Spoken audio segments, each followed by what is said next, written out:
বিসমিল্লাহির রহমানির রহিম। আসসালামু আলাইকুম ওয়া রাহমাতুল্লাহি ওয়া বারাকাতুহু। প্রিয় দেশবাসী, আমি আপনাদের কাছ থেকে হাত জোড়ে ক্ষমা চাচ্ছি, কান ধরে ক্ষমা চাচ্ছি। আওয়ামী লীগের জন্য, শেখ হাসিনার সমস্ত ভুলের জন্য।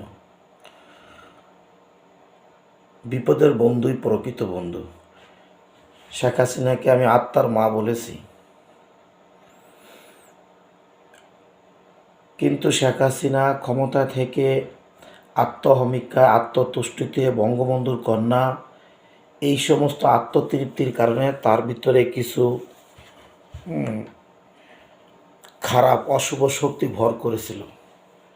আর এর কারণে সে কিছু ভুল শব্দ ব্যবহার করেছে। আর এই ভুল শব্দ ব্যবহার করার কারণে আজ হাজারো মানুষের প্রাণ জ্বলছে, আর নিজে নির্লজ্জের মতো পলায়ে বাংলাদেশ ছাড়ছে।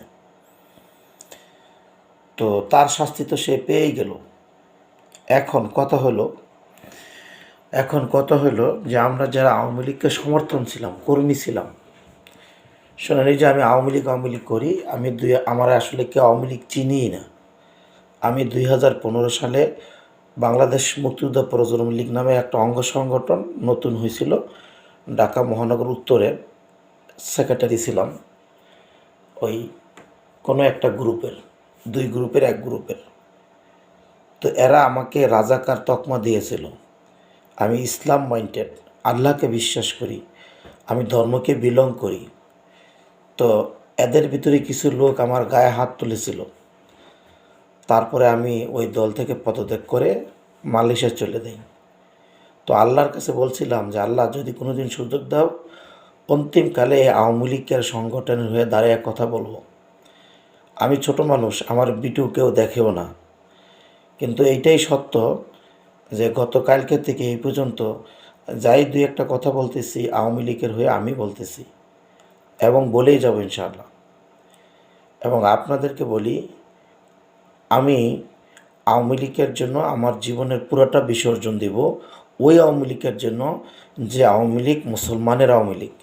আমি ওই আওয়ামী লীগ তৈরি করব যে আওয়ামী লীগ ইসলামের আওয়ামী লীগ। আমি ওই আওয়ামী লীগ তৈরি করব যে আওয়ামী লীগ বাম এবং নাস্তিকদের শত্রু পরিণত হয়। আমি ওই আওয়ামী লীগের ভিতরে কোনো বুদ্ধিজীবী রাখবো না যারা ইসলামের শত্রু। আমি ওই আওয়ামী লীগ তৈরি করব যে আওয়ামী লীগ মাওলানা ভাসানীর আওয়ামী লীগ। আমি বঙ্গবন্ধুকে সম্মান দিব, তেমনিভাবে মাওলানা ভাসানীকে নাইমলাইটে নিয়ে আসব। আওয়ামী লীগ তো মুসলিম লীগ থেকে আসছিল রে ভাই। আওয়ামী মুসলিম লীগ অর্থাৎ মুসলমানের আওয়ামী লীগ। সেই শব্দগুলো যারা কাটছে, ইতিহাস পুঙ্খানুপুঙ্খানুভাবে গবেষণা করে প্রত্যেক দিন একটা করে ভিডিও দেব, চাই আপনারা দেখেন অথবা না দেখেন। আমি চুলচারা বিশ্লেষণ করে সত্যিকারের আওয়ামী লীগের ইতিহাসটা আপনাদের সামনে তুলে ধরব। আমার বাবা, আমার ভাই যারা মুক্তিযুদ্ধ করেছেন, তারা সকলে মুসলমান ছিলেন। 7 কোটি বাঙালির ভিতরে 6 কোটি মুসলমান ছিলেন। এই 6 কোটি মুসলমান নাস্তিক ছিলেন না। 100 থেকে 200 নাস্তিকরা, ভাম গণনা লোকগুলা, জাসদ ভাসদের মতো লোকগুলা এদেশে সংবিধান রচিত করছেন, কিন্তু যুদ্ধ করছেন 7 কোটি মানুষই, তারা পুরো সমর্থন দিয়েছেন। আর গুটি কয়েক লোক বৈশা সংবিধান তৈরি করছেন। গতকালকে বলেছিলাম, ডিম পারে হাঁসে, খায় বাগদা আসে।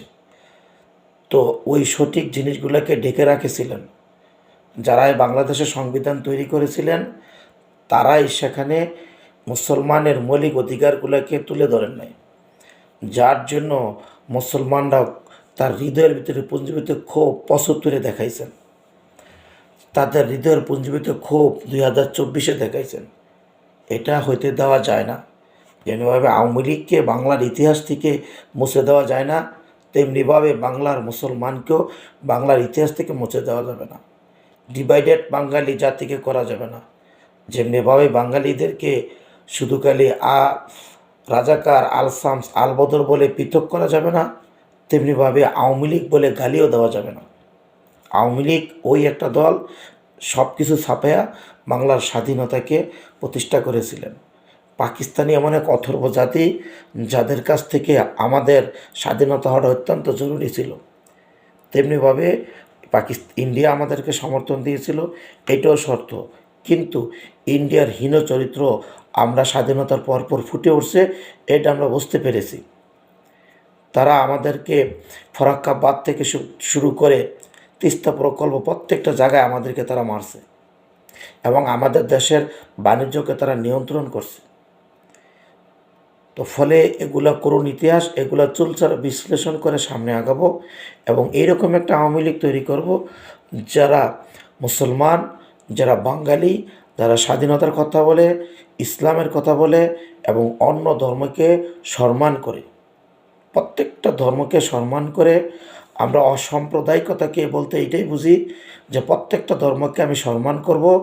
আর যেহেতু মেজরিটি আমি মুসলমান, আমার দেশে ইসলাম যাতে মানুষ মানতে পারে, তৌহিদি মুসলমান ইসলামকে মেনে আগাইতে পারে, এই ব্যাপারে কোনো ধরনের উস্কানিমূলক কথা বলবো না। এরকম বুদ্ধিজীবীদেরকে নিয়ে আমরা আওয়ামী লীগকে প্রতিষ্ঠা করব। পররাষ্ট্রনীতিতে এই জিনিসগুলোকে আমরা প্রতিষ্ঠা করব। সারা পৃথিবীকে এটা বুঝাবো যে দেখো, এখন আর পৃথিবী ওই জায়গায় নাই যে তুমি ক্রুসেড করে মানুষকে আলাদা করবে। যে ধর্মের হোক, জ্ঞানী গুণীরা, শান্তশিষ্টরা পৃথিবীতে এই ধর্মটাকে বিভাজন করে আর পৃথিবীতে বৈষম্য সৃষ্টি করবে না। সো মানুষ যে যার ধর্ম পালন করবে, এর জন্য তুমি আমাদেরকে কোনো ধরনের সন্ত্রাস তকমা দিবা না। মুসলমান সন্ত্রাস জাতি না, মুসলমান কোনো জঙ্গিবাদী না।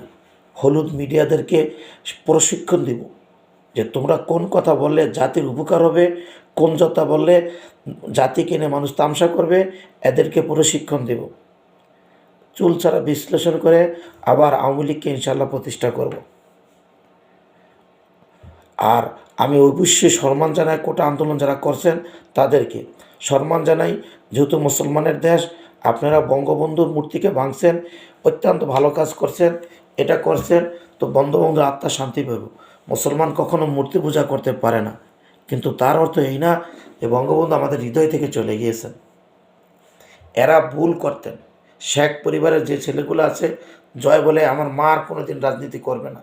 তোমরা তো আত্ম অহংকারে ভরে গিয়েছিল, আর তুমি তো নিজে ইসলামটা জানোই না। কোনো দিন তোমার মুখে বিসমিল্লাহির রহমানির রহিম শুনিনি। তুমি তো একটা অথর্ব। তোমরা না আসাটাই ভালো। আওয়ামী লীগটা তোমাদের কাছে লিজ দেওয়া হয়নি। তোমাদের কারণে আজ আওয়ামী লীগকে মানুষ আওয়ামী লীগ বলে গালি দেয়। একটা মানুষ সাহস পাবে না আওয়ামী লীগ কইতে। দেখো, বাংলার মাটিতে মানুষকে কচুকাটা করবে আওয়ামী লীগ শুনলে। কারণ মানুষকে এইভাবে তোমরা ডিভাইডেড করছো। 18 কোটি মানুষের ভিতরে তোমরা 12 কোটি মানুষকে ডিভাইডেড করছো। সুতরাং ওই আওয়ামী লীগ চাই না যে আওয়ামী লীগ বাংলার মাটিতে মানুষকে ডিভাইডেড করছে। ওই আওয়ামী লীগ চাই যে আওয়ামী লীগ বঙ্গবন্ধু 7 কোটি মানুষকে একত্র করছে। যারাই আমার কথাগুলোকে বুঝতে পারেন, আমার কথার পালস বুঝতে পারেন, তারা আসেন, আমরা আওয়ামী লীগটাকে রিফর্ম করি এবং আমরা আবার আওয়ামী লীগটাকে ধরি। যদি না ধরেন না, আমার এই কথাগুলো আপনাদের কাছে পছন্দ না হয়, যারা আওয়ামী লীগের নেতৃত্ব দিচ্ছেন, আপনারা যদি সত্যি সত্যি সবগুলো নাস্তিক হয়ে থাকেন এবং আপনারা যদি চেয়ে থাকেন যে এই মৌলবাদী বলে তকমা দিয়ে এই দেশে ইসলামকে বিতাড়িত করবেন, মৌলবাদী তকমা দিয়ে মুসলমানদেরকে রাজনীতি করতে দেবেন না, তাহলে আপনারা বঙ্গোপসাগরে নিক্ষেপিত হয়েছেন, কোনো দিন আপনারা প্রতিষ্ঠিত হতে পারবেন না।